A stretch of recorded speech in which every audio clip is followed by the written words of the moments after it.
Over the last 75 years, over 10,000 chemicals have been introduced to our food supply. Yet the EU only allows 300 food additives. But at Thrive Market, we bring our members the highest quality brands and restrict more than 1,000 ingredients found at conventional grocery stores, making the switch is easy with our Healthy Swaps scanner, which finds better versions of all your favorite pantry, snacking, and home essentials without the added junk, dyes, and fillers. Plus, it's all delivered straight to your door. So if you're looking to shop at a grocery store that actually cares about your health, go to thrivemarket.com/podcast and you'll get 30% off your first order and a free gift.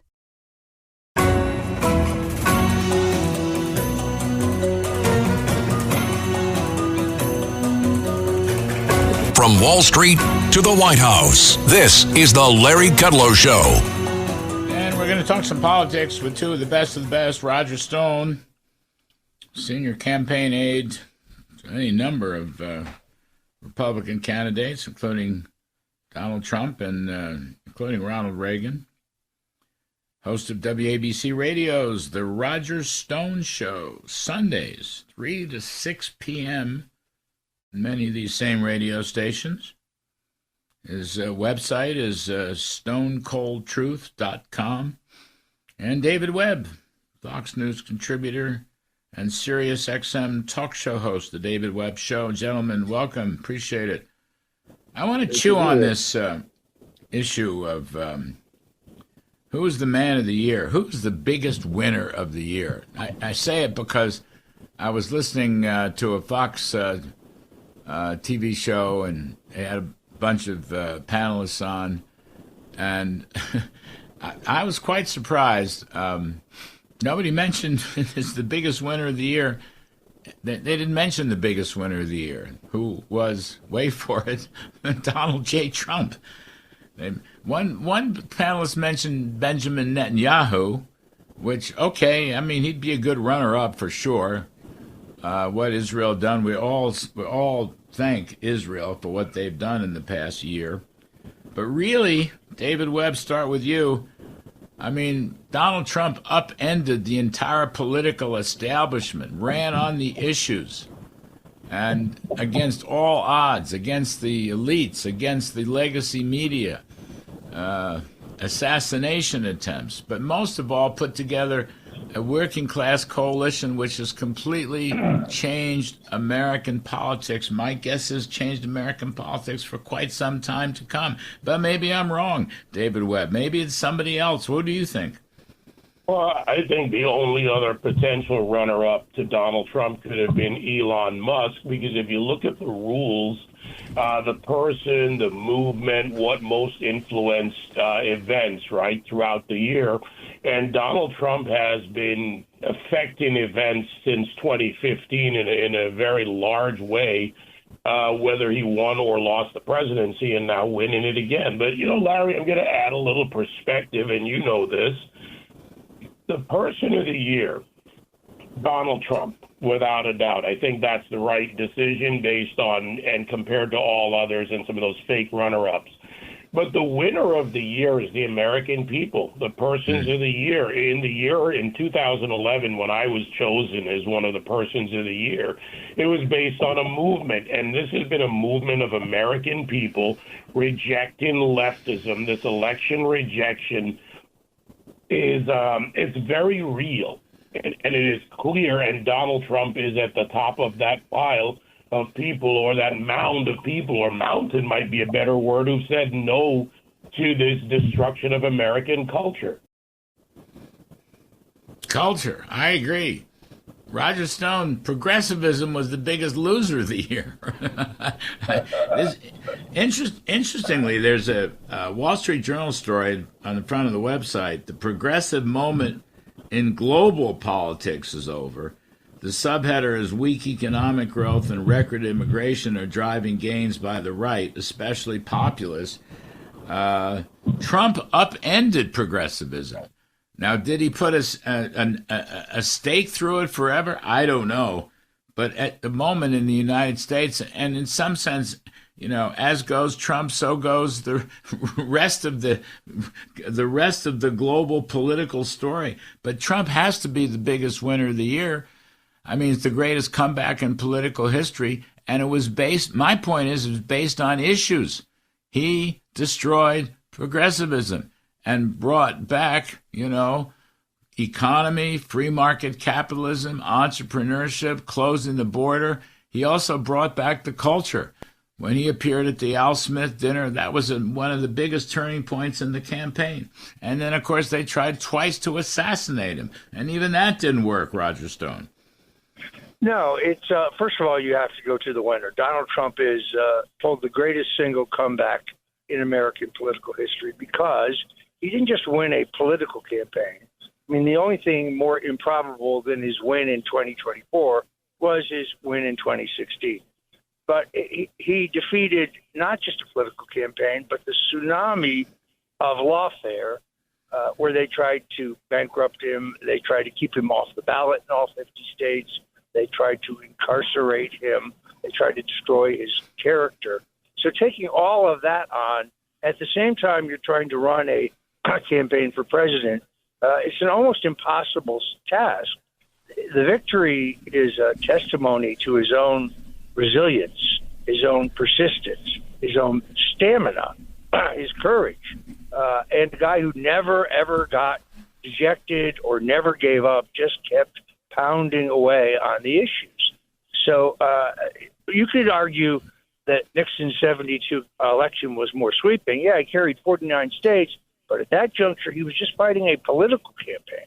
Trump has overcome all of the lawfare, and that abetted by the legacy media. Who is the real loser?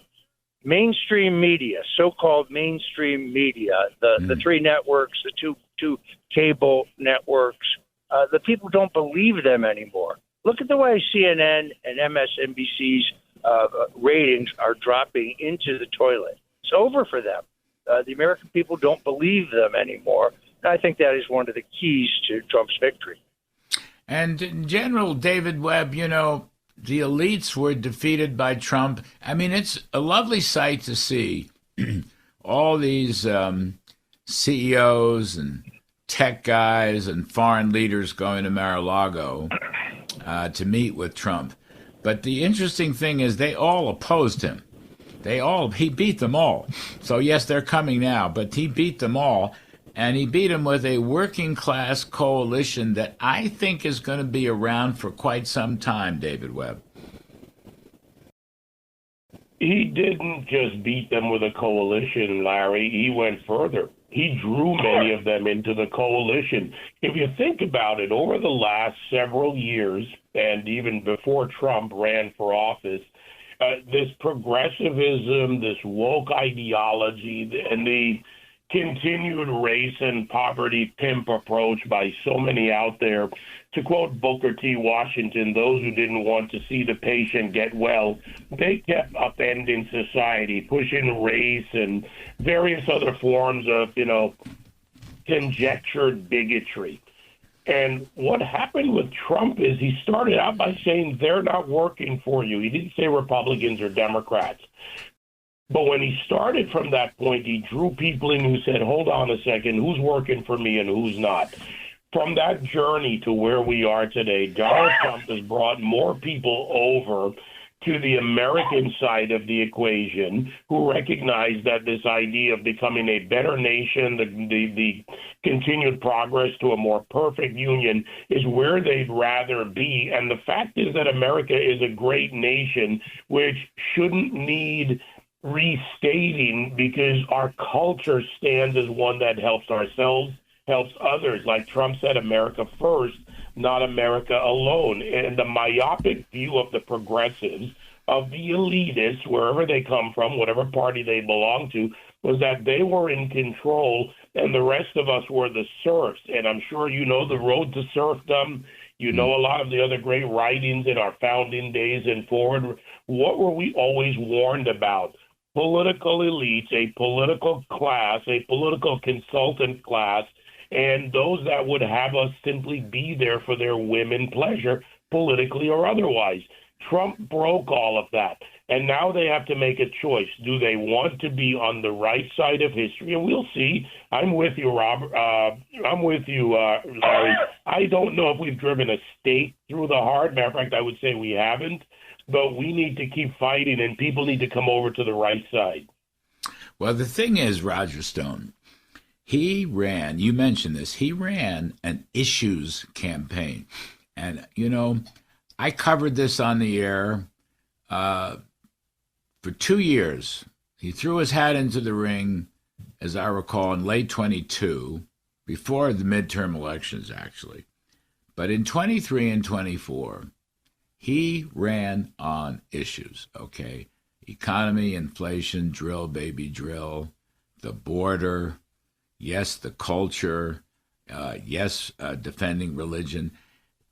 I was astonished reading the papers and then even our friends at the Wall Street Journal editorial page. Very few people gave him credit for pinpointing issues day in and day out. He had a whole litany of issues, you know, tax cuts, deregulation, drill, baby, drill, stop the inflation, heal the affordability crisis, stop the illegal immigration on the border, stop the crime wave on the border. He just kept talking about issues. The Democrats and the progressives were talking about Hitler and fascism and J6 and all things that people really had very little interest in. As you said, the lawfare approach, they tried to throw him in jail for 750 years, some such. He ran an issues. It was a brilliant issues campaign. And it does remind me, Roger, going back many, many years ago, Reagan ran on the issues. People wanted to talk about his age, and he was a cowboy, and he was a Class B actor, and the voters responded to issues. There's a lesson in that. There's got to be a lesson in that. Almost everybody missed it, and yet that's what gave him his landslide victory. Larry, I agree. I must say I'm tickled to see Mark Zuckerberg go to Mar-a-Lago and give the president $1 million for his inauguration. The way I look at it, Mark is $449 million short of what he spent to try to heist the 2020 election from Trump. Right. What you say is absolutely right. Look, the guy who came up with the immigration issue, first person in the it was Donald Trump. 2016, he comes up with the wall. It's not in any of our polling. It's not in any of our preparations. He instinctively sees it as a coming issue, and of course he becomes incredibly right. It is an impactful issue in that campaign, but given the tough policies that he had on our border, most of them executive orders, by the way, illegal immigration trickles down to almost nothing during his 4 years. And then, as you know, Biden changes all those policies, and we have a crisis, which becomes a drug crisis, which becomes a crime crisis, which becomes a fentanyl epidemic. So I think he was very, very disciplined, just pounding away on inflation, the cost of gasoline, the cost of groceries, the open borders and all of that, those manifestations, crime and so on, and the fact that county and state budgets are bursting at the seams because they can no longer afford the social systems that the law requires them to give to illegals over American citizens. So he was very, very disciplined, particularly in that final 6 weeks when it really matters, at sticking to the issues and talking about growth, opportunity, a more prosperous future, affordable housing, all of these things. And in juxtaposition, the Democrats had absolutely, positively nothing to run on. No uplifting, positive, constructive proposal at all. It's all, he's Hitler, and if you vote for him, you're a Nazi. Yes. Let's take a quick break, folks. We're talking to Roger Stone, who's host of WABC Radio's The Roger Stone Show, Sundays 3 to 6 p.m. on many of these same radio stations. David Webb, Fox News contributor and Sirius XM talk show host, The David Webb Show. I'm Kudlow. We'll be right back. Larry Kudlow.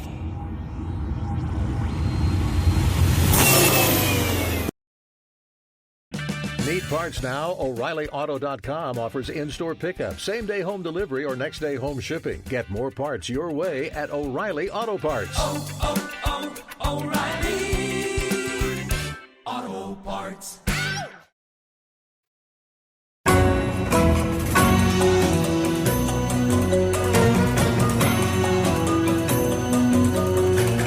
From Wall Street to the White House, this is the Larry Kudlow Show.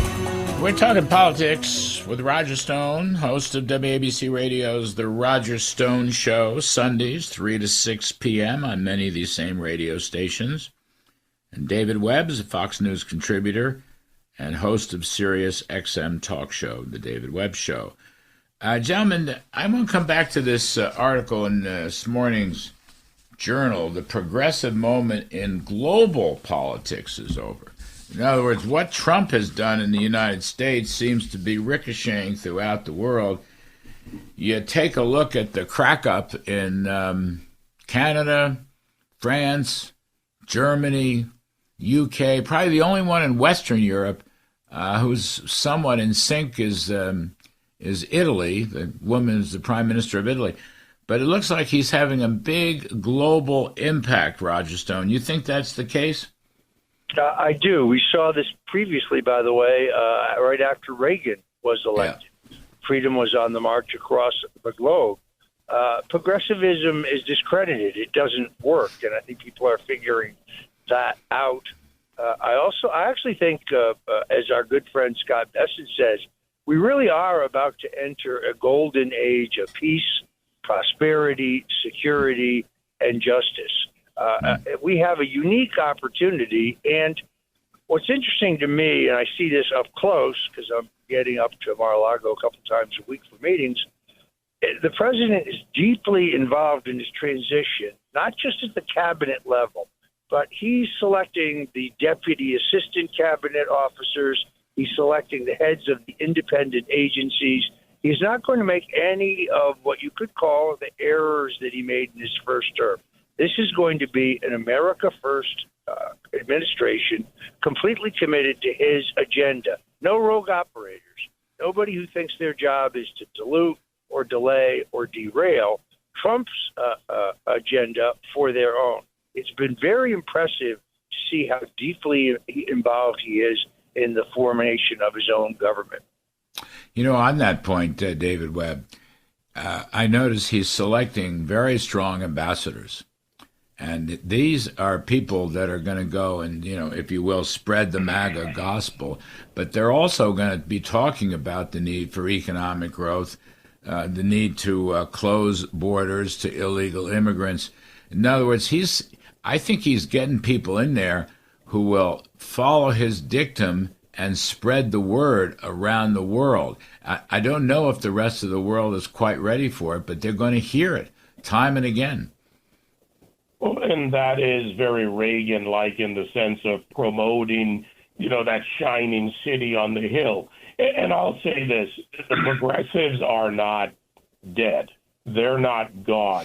And while the message may be resonating at some levels and at many levels in these countries, in the maybe a resurgent UK Conservative Party with Giorgia Meloni and Italy and others, it's going to take time to really root it out of culture, because so many, frankly, billions, not just millions, but billions have been brought up and taught it, and it's going to take time to deprogram their thinking. That said, it's important for those, whether it's American ambassadors, Donald Trump, who has the biggest microphone, and the people who do the hard work of cleaning up government and various societal infrastructure, that will all be part of this. And this is not going to be a one-term and done fight. And anyone who believes that, look at what happened after Reagan won for the second time. The progressives actually knuckled down. They got to work, and they built the foundation of what we see today, from a Bernie Sanders to an AOC to a Hakeem Jeffries to the elitism of a Nancy Pelosi, and on the right side, the elitism of some in the Republican Party. So we can't pretend that this is going to go away just because Trump has won. We've got to sit in and get ready for a long fight, because they have an end goal not a political cycle. Larry, you remember this. The Tea Party movement, we fought this. What did they come up with? Occupy Wall Street. When the Tea Party movement was in part co-opted by people even within the Republican Party that wanted power control and their own aggrandizement in some way, they were successful in deconstructing the movement that had reflected Americans. Now we have a seat at the table, round two, with Doge, with Trump selecting, as Roger said, selecting good people to go in there. And we have to take off the myopic glasses and look ahead to a much wider, broader, and fight. And if we do that, then we have a chance at putting a stake through the heart of this whole progressivism that's been underway for 100 years, since the 20s. Yeah. Well, so far, it looks like the progressives are still in a state of shock, so we will see. Roger Stone, thank you ever so much. David Webb, thank you so much. Folks, we're going to take a break. On the other side, we're going to talk some economics with E.J. Antoni of Unleash Prosperity and the Heritage Foundation. I'm Kudlow. Please stick around. Much more coming.